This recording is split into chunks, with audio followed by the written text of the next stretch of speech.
আমরা খালি চোখে উপরে কি দেখি? আকাশ। আসলে আমরা আকাশ দেখি না, এটা দেখি মহাশূন্য, স্পেস। প্রথম আকাশ যে কত বড় তার কোনো হিসাব নেই। এই যে পৃথিবী থেকে সূর্য 13 লক্ষ গুণ বড়, পুরো পৃথিবীটাই তো আমাদের দেখার সুযোগ হয়নি। এই পৃথিবীর চেয়ে নাকি এবার সূর্য কয় গুণ বড়? কেন ইমাজিন দ্যাট, 13 লক্ষ গুণ বড়। সূর্যের চেয়ে এরকম কোটি কোটি গুণ বড় তারা আছে।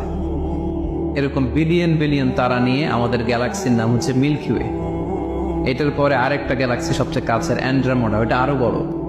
ওইখানে বিলিয়ন বিলিয়ন ট্রিলিয়ন গ্যালাক্সি। এরকম প্রত্যেকটা গ্যালাক্সি ঘুরছে, প্রত্যেকটা তারা তাওয়াফ করছে মহাশূন্যে। এরকম হাজার কোটি তারা নিয়ে আমাদের প্রথম আকাশের মহাশূন্য। প্রথম আকাশ কিন্তু অনেক উপরে। এই যে নাসার বিজ্ঞানীরা, অমুক বিজ্ঞানীরা রকেট দিয়ে এখানে যায় ওখানে যায়, এরা প্রথম আকাশের 1 কোটি ভাগের 1 ভাগও এখন অর্জন করতে পারেনি। ওই প্রথম আকাশের পরে হচ্ছে দ্বিতীয় আকাশ।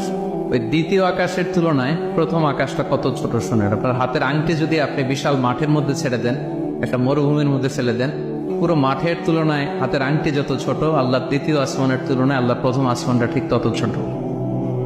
দ্বিতীয় আসমান আরো বড়, তৃতীয়টা আরো বড়। যত উপরে ঊর্ধ্বাকাশের যত কাহিনী একটার চেয়ে একটা বড়, এরকম 7টা আকাশ।